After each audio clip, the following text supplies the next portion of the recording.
Friends, welcome to Acharya 369 academy. So daily news paper current affairs. ఈరోజు July 5వ తేదీ నాటి కరెంట్ అఫైర్స్ గురించి పేపర్లో ఇచ్చినటువంటి ముఖ్యమైనటువంటి కరెంట్ అంశాల గురించి చూద్దాం. సో దాంట్లో భాగంగా ఆకాశం సైతం హద్దు కాదు. సో త్వరలో మూడవ అతిపెద్ద ఆర్థిక వ్యవస్థగా భారతదేశం అని శీర్షికతోటి ఒక కరెంట్ అఫైర్స్ వచ్చింది మనకు న్యూస్ పేపర్లో. దానికి సంబంధించి మనం చూస్తే fort of Spain, so Trinidad and Tobago యొక్క రాజధాని fort of Spain. So Trinidad and టొబాగోలో భారత ప్రధాని నరేంద్ర మోడీ పర్యటిస్తున్నారు. దాంట్లో భాగంగా సో ఈ కరెంట్ అఫైర్స్ అంశం మనకు రావడం జరిగింది. సో దీంట్లో ఉన్నటువంటి విషయాలు మనం పరిశీలిస్తే, త్వరలో మూడవ అతిపెద్ద ఆర్థిక వ్యవస్థగా భారతదేశం అవతరించనుందని Narendra Modi Trinidad and Tobago పర్యటనలో తెలియజేయడం జరిగింది. సో ట్రినిడాడ్ అండ్ టొబాగోకు బీహార్ రాష్ట్రంతో అనుబంధం ఉందని, భారత సంతతి పూర్వీకులు బీహార్ రాష్ట్రం నుండి ఇక్కడికి వచ్చారని, బీహార్ బిడ్డగా ట్రినిడాడ్ అండ్ టొబాగో ప్రధాని కమలా పెర్సాద్ బెసెసర్ను నరేంద్ర మోడీ పేర్కొనడం జరిగింది. సో ఇది దీంట్లో ఉన్నటువంటి ముఖ్యమైనటువంటి విషయం. సో ట్రినిడాడ్ అండ్ టొబాగో పర్యటనలో నరేంద్ర మోడీ పాల్గొంటూ ఈ విషయాన్ని తెలియజేయడం జరిగింది. సో ఈ సందర్భంగా ట్రినిడాడ్ టొబాగో యొక్క అత్యున్నత పురస్కారమైనటువంటి the order of the republic of Trinidad and Tobago, ఈ అత్యున్నత పురస్కారాన్ని నరేంద్ర మోడీకి ప్రదానం చేయడం జరిగింది. ట్రినిడాడ్ టొబాగో ప్రధానమంత్రి కమలా పెర్సాద్ బెసెసర్. సో ఇది దీంట్లో ఉన్నటువంటి ముఖ్యమైనటువంటి అంశం. దీనికి సంబంధించి ఒకసారి మళ్ళీ మనం పరిశీలిస్తే, సో త్వరలో మూడవ అతిపెద్ద ఆర్థిక వ్యవస్థగా భారతదేశం అవతరిస్తుందని Narendra Modi Trinidad and Tobago పర్యటనలో తెలియజేయడం జరిగింది. సో ట్రినిడాడ్ టొబాగోకు బీహార్ రాష్ట్రంతో అనుబంధం ఉన్నదని, సో భారత సంతతి పూర్వీకులు బీహార్ రాష్ట్రం నుంచి ఇక్కడికి వచ్చారని, అలాగే ట్రినిడాడ్ టొబాగో ప్రధానమంత్రి కమలా పెర్సాద్ బెసెసర్ యొక్క పూర్వీకులు కూడా బీహార్ రాష్ట్రం నుంచి ఈ ప్రాంతానికి వచ్చారని ఈ సందర్భంగా నరేంద్ర మోడీ సో బీహార్ బిడ్డగా ట్రినిడాడ్ టొబాగో ప్రధానిని కమలా పెర్సాద్ బెసెసర్ ని పేర్కొంటూ ప్రసంగించడం జరిగింది. అలాగే the order of the republic of Trinidad and Tobago అత్యున్నత పురస్కారాన్ని సో ట్రినిడాడ్ టొబాగో ప్రధానమంత్రి అయినటువంటి బెసెసర్ నరేంద్ర మోడీ గారికి అందజేయడం జరిగింది. సో ఇది దీంట్లో ఉన్నటువంటి ముఖ్యమైనటువంటి అంశం అండి. సో నెక్స్ట్ విషయానికి వస్తే నెక్స్ట్ సో జీడిపి వృద్ధి 6.4 నుంచి 6.7%. సో 6.4 నుండి 6.7% గా ఉంటుంది.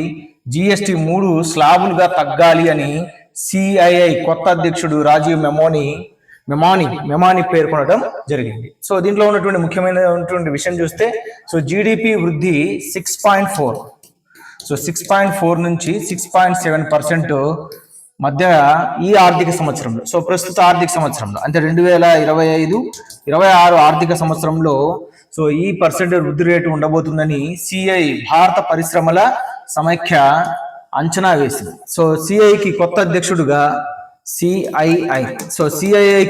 అధ్యక్షుడిగా రాజీవ్ మెమాని ఎన్నిక కావడం జరిగింది. సో ఈ సందర్భంగా ఆయన పేర్కొంటూ జీడిపి వృద్ధి అనేది 6.4 నుండి 6.7 గా అంచనా వేయడం జరిగింది. అలాగే జిఎస్టిని మరింత సరళతరం చేస్తూ జిఎస్టిని కేవలం 3 స్లాబులుగా చేస్తూ జిఎస్టిని మరింత సులభతరంగా మార్చాలని మెమాని కోరడం జరిగింది. సో నిత్యావసరాలకు 5% రేటు కింద, అలాగే విలాసవంతమైన హానికర వస్తువులను 28% రేటులో, మిగిలిన వస్తువులకు 12 నుంచి 18% మధ్య ఒక రేటు కిందికి తీసుకురావాలని సో మెమాని ఈ సందర్భంగా పేర్కొనడం జరిగింది. అంటే 3 స్లాబులుగా ఈ జిఎస్టిని రూపొందించాలి, దాన్ని సరళతరం చేయాలి అని సో సిఐ నూతన అధ్యక్షుడు అయినటువంటి మెమాని పేర్కొనడం జరిగింది. ఇది దీంట్లో ఉన్నటువంటి ముఖ్యమైనటువంటి విషయం. సో జీడిపి వృద్ధి రేటు 6.4 నుంచి 6.7 గా ప్రస్తుత ఆర్థిక సంవత్సరంలో సో భారత పరిశ్రమ సమైక్య దీన్ని అంచనా వేయడం జరిగింది. భారత పరిశ్రమ సమైక్య కొత్త అధ్యక్షుడిగా రాజీవ్ మెమాని ఎన్నిక కావడం జరిగింది. సో ఇవి దీంట్లో ఉన్నటువంటి ముఖ్యమైనటువంటి విషయం. సో నెక్స్ట్ అంశాన్ని మనం పరిశీలిస్తే చూడండి. సో నేవీలో మొట్టమొదటి మహిళా ఫైటర్ సో ఫైటర్ పైలట్ గా పునియా. సో నావికాదళంలో యుద్ధ విమానం మొట్టమొదటి మహిళా పైలట్ గా sub lieutenant Aastha Punia record సృష్టించడం జరిగింది. అంటే నేవీలో మహిళా యుద్ధ విమాన పైలట్ల నూతన శకానికి ఆమె నాంది పలికారు ఈ సందర్భంగా. సో విశాఖ తీరంలో ఈ నెల 3న విశాఖపట్నం తీరంలో ఐఎన్ఎస్ డేగాపై second basic hawk convention course స్నాతకోత్సవం జరిగింది. ఈ సందర్భంగా లెఫ్టినెంట్ అతుల్ దుల్ సబ్ లెఫ్టినెంట్ పునియాకు wings of gold, so wings of gold అందించడం జరిగింది. దాంతో సో నావికాదళంలో మొట్టమొదటి మహిళా ఫైటర్ పైలట్ గా ఆస్థాన పునియా నిలవడం జరిగింది. ఇది దీంట్లో ఉన్నటువంటి ముఖ్యమైనటువంటి విషయం. సో నావికాదళంలో మొట్టమొదటి మహిళా ఫైటర్ పైలట్ ఎవరంటే ఆస్థా పునియా. నెక్స్ట్ అంశం, సో భూమిపై కుసుమ ఖడ్గం. చూడండి. సో భూమిపై కుసుమ ఖడ్గం అనేటువంటి పేరుతోటి దీన్ని ప్రస్తావించడం జరిగింది మనకు న్యూస్ పేపర్లో. సో అంతరిక్షంలో పుట్టుకొచ్చినటువంటి ఎర్రని కాంతి మొలకల అప్పుడే విచ్చుకున్నటువంటి కలువ పోలా ఉంది ఈ పార్ట్. ఏంటంటే అది భూమిపై పడుతున్నటువంటి, భూమిపైకి అమాంతంగా దూసుకొస్తున్నటువంటి ఒక కాంతి ఖడ్గం.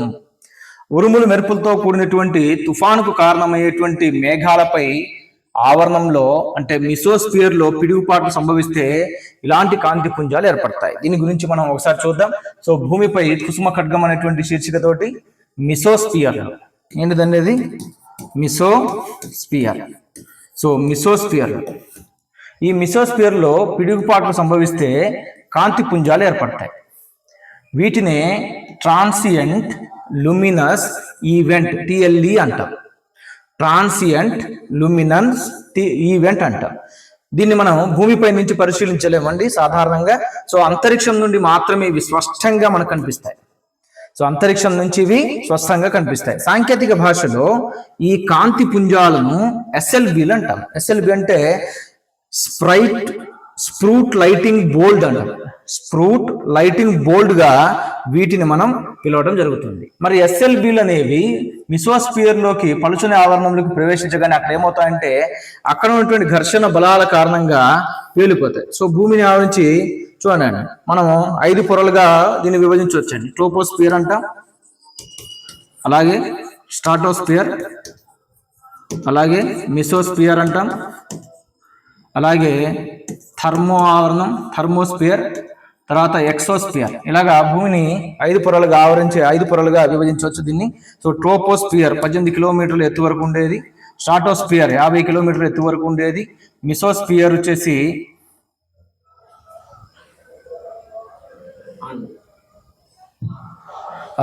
చూడండి. సో మిసోస్పియర్ వచ్చేసి 80 కిలోమీటర్ల ఎత్తు వరకు ఉండేది. సో 80 కిలోమీటర్ల ఎత్తు వరకు ఉండేది. సో 80 నుంచి 400 కిలోమీటర్ల ఎత్తు వరకు ఉండేది థర్మో ఆవరణం. దానికంటే పైన ఉన్నటువంటి ఎక్సో ఆవరణం పిలుస్తాం. సో మానవ జీవనానికి అతి ముఖ్యమైనటువంటి ఆవరణం ట్రోపోస్పియర్ అంటారు. భూమిని ఆవరించినటువంటి మొట్టమొదటి ఆవరణం ట్రోపోస్పియర్ అంటారు. సో ఇక్కడ ట్రోపోస్పియర్ యొక్క పైభాగంలో స్ట్రాటో ఆవరణం ఉంటుంది. జెట్ విమానాలు ప్రయాణించడానికి అత్యంత అనుకూలమైన ఆవరణం స్ట్రాటో ఆవరణం అంటారు. ఈ స్ట్రాటో ఆవరణకి పైభాగంలో మిసో ఆవరణం అంటారు. ఈ మిసో ఆవరణంలోనే మనకు ఉల్కాలు ఈ ప్రాంతంలోకి ప్రవేశించగానే అక్కడ ఉన్నటువంటి ఘర్షణ బలాల వల్ల వెళ్ళిపోతాయి. సో జనరల్ గా అప్పుడు కాంతి పుంజాలు మనకు కనిపిస్తాయి. వాటిని SLBలు అంటారు. వీటిని మనం అంతరిక్షం నుంచి మాత్రమే పరిశీలించగలం ఈ SLBలను. మరి ఈ SLBలు ఏ ఆవరణంలోకి ప్రవేశించగానే పేలిపోతాయంటే మిసో ఆవరణం. అప్పుడు మన కాంతి పుంజాల్లాగా కనిపిస్తాయి. ఆ కాంతి పుంజాలను మనం ఏమని పిలుస్తామంటే ట్రాన్సియంట్ లూమినస్ ఈవెంట్ TLE గా పిలుస్తాం. ట్రాన్సియంట్ లూమినస్ ఈవెంట్ గా వీటిని పేర్కొంటాం. సో ఓకేనా అండి. మరి ఇప్పుడు ఎందుకు ఇవి వచ్చాయి అంటే ఇక్కడ చూడండి, వీటిని ట్రాన్సియంట్ లూమినస్ ఈవెంట్ గా చెప్తారు. సాధారణంగా వీటిని భూమిపై నుంచి మనం చూడటం కష్టం. మరి వీటిని ఈ ఫోటోను హుమగామి నికోల్ ఐఎర్స్ అంతరిక్ష కేంద్రం నుంచి ISS నుంచి దీన్ని తీయడం జరిగింది. దాంతో ఈ అంశం అనేది ఫేమస్ అయింది. ఇది దీనికి సంబంధించినటువంటి అంశం. ఏం గుర్తుపెట్టుకోవాలి మనం, మిసో ఆవరణంలో పిడుగుబాట్లు సంభవించినప్పుడు కాంతి పుంజాలు ఏర్పడతాయి. ఆ కాంతి పుంజాలు ఏమని పిలుస్తామంటే ట్రాన్సియంట్ లూమినస్ ఈవెంట్ గా పిలుస్తాం. మరి అంతరిక్షం నుంచి మాత్రమే వీటిని చూడగలం. సాంకేతిక భాషలో వీటిని ఏమని పిలుస్తామంటే SLBలు అంటాం.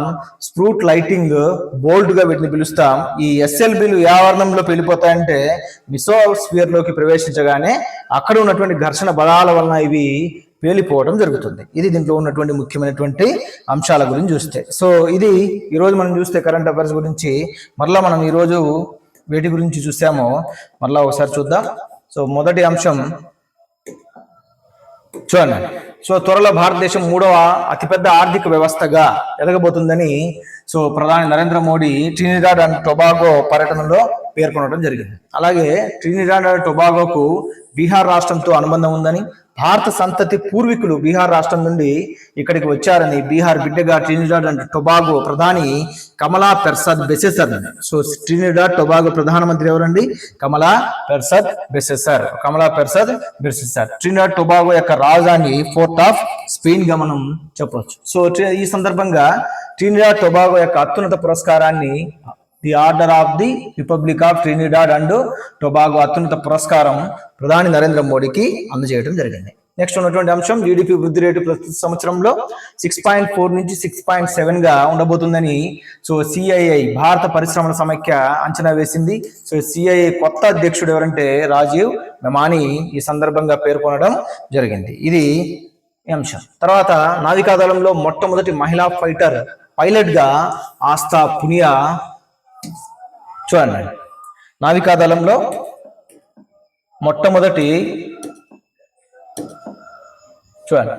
నేవీలో మొట్టమొదటి మహిళా పైలట్ గా పునియా.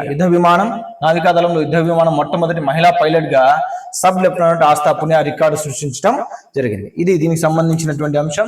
తర్వాత భూమిపై కుసుమ ఖడ్గం. సో మిసోస్ఫియర్ లో పిడుగుపాట్లు సంభవిస్తే కాంతి పుంజాలు ఏర్పడతాయి. ఆ కాంతి పుంజాలను ఏమని పిలుస్తారంటే ట్రాన్సియంట్ లూమినస్ ఈవెంట్ TLE గా పిలుస్తాం.